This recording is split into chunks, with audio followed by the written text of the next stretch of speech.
तो ये mechanical wave में डिस्कशन है, ठीक है? तो मैकेनिकल वेव में आपको क्या रीड करना होता है, वो टॉपिक्स आपको याद भी रहने चाहिए। जैसा कि सबसे पहले आप रीड करते हैं इसमें इक्वेशन ऑफ प्रोग्रेसिव वेव या वेलोसिटी ऑफ वेव या व्हाट इज़ वेव्स, वेव्स क्या होता है और किस तरह से इनकी गति होती है, जैसे ट्रांसवर्स वेव है, लॉन्गिट्यूडिनल वेव्स है। तो सबसे पहले हम वेव का ही रिटेन कर रहे हैं।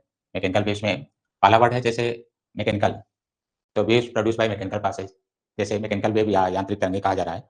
तो ये तरंगें जो किसी यंत्रगत माध्यम द्वारा उत्पन्न किया जाता हो, उन्हें यांत्रिक तरंगें कहते हैं। जैसे कोई म्यूजिकल सिस्टम भी हो सकता है, तबला हो सकता है, गिटार हो सकता है, सोनोमीटर हो सकता है, वायलिन हो सकता है, कोई भी सिस्टम होगा जिनमें कोई हम मैकेनिकल वर्क करते हैं, जिनमें काइनेटिक और पोटेंशियल एनर्जी या उससे रिलेटेड पोजीशन चेंज होता है, जिससे कि पोटेंशियल या काइनेटिक एनर्जी प्रोड्यूस होता हो, तो उसे आप यहाँ पर मैकेनिकल प्रोसेस कहते हैं। तो पहला हेडिंग था कि मैकेनिकल वेव्स या यांत्रिक तरंगें।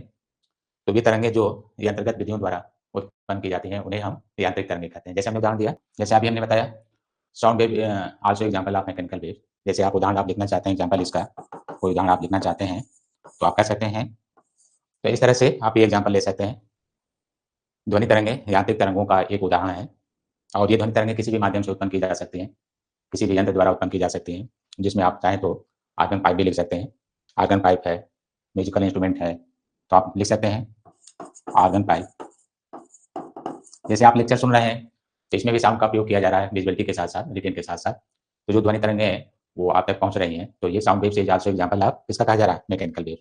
इसी तरह से आर्गन पाइप, जैसे आपने देखा होगा कि close organ pipe, open organ pipe, या किसी फेस्टिवल में आपने ध्यान दिया होगा कि बाँस से बने हुए बाँसुरी आती है, जिसको बजाने पर साउंड उत्पन्न होता है। तो उस तरह से उसमें ओपन और क्लोज आर्गन पाइप के ये सब उदाहरण हैं जिनमें यांत्रिक तरंगें उत्पन्न की जाती हैं। लेकिन अगर आपसे शॉर्ट में ये पूछा जाए कि वेव्स के बारे में, तरंगें क्या होती हैं? जैसे पॉइंट आपको दिया जा रहा है, वेव्स, वेव्स या तरंगें। तो इसमें चर्चा होता है कि किसी माध्यम में उत्पन्न किया गया विक्षोभ जो एक निश्चित कला में आगे बढ़ती है, जिससे ऊर्जा का स्थानांतरण होता है, कुछ समय के लिए संवेग का भी स्थानांतरण होता है, तरंगें कहलाती हैं। तो आप कहते हैं कि waves is the phase of vibrating particles.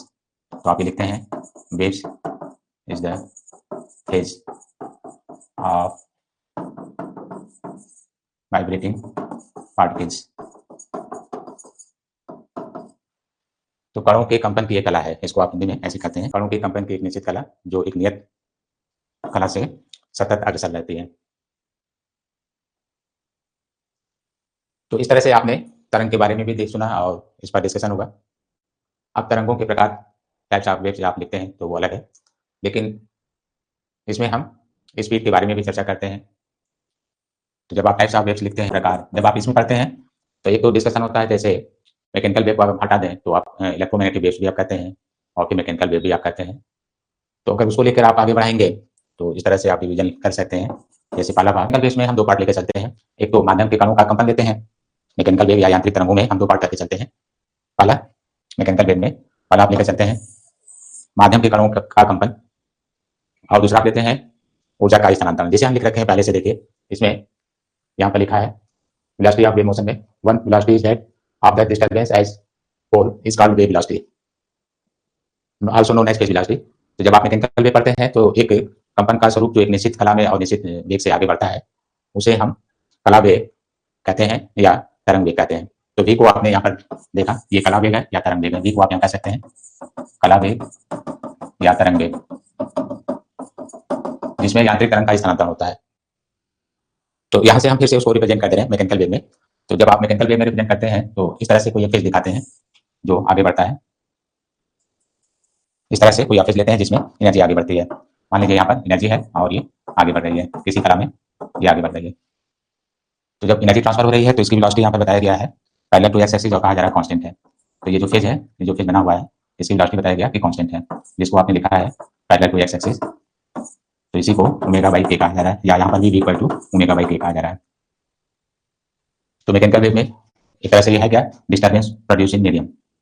तो ये कहा जा रहा है कि यहाँ पर डिस्टर्बेंस प्रोड्यूस इन मीडियम, तो ये पूरा होल डिस्टर्बेंस किया जा रहा है, पर्टिकुलर नहीं, क्योंकि इसमें पार्टिकल होंगे तो पर्टिकुलर होंगे और टू एंड फ्रो होंगे। जैसे आप पार्टिकल को दिखाएंगे तो इस तरह से कोई पार्टिकल यहाँ पर होगा तो अप और डाउन मीन पोजीशन से आप जा रहा होगा, डाउन आ रहा होगा। कोई पार्टिकल यहाँ होगा तो पार्टिकल वाई एक्स पर होगा और वो ऑसिलेटरी दिखाई जा रहा है। फिर इसी तरह से किसी पार्टिकल को आप ऐसे दिखा रहे हैं, इस तरह से ये दिखाया जा रहा है। तो इसमें दो पार्ट में आप डिवाइड करेंगे। एक तो transfer of energy, mechanical wave जब माध्यम में डिस्टर्बेंस उत्पन्न किया गया तो पहला पॉइंट मिला कि velocity of energy, velocity of energy, energy में हम मैकेनिकल एनर्जी ले रहे हैं, वेलोसिटी ऑफ मैकेनिकल एनर्जी, यहाँ पर mechanical energy transferring in x y plane, in x y plane, velocity of mechanical energy transferring in x y plane with, अब आप यहाँ कह सकते हैं with constant phase and velocity. तो इसे आप वेव वेलोसिटी या फेज वेलोसिटी कहते हैं। इसी को हमने लिखकर बताया है कि ये आपका वेव वेलोसिटी है या फेज वेलोसिटी है।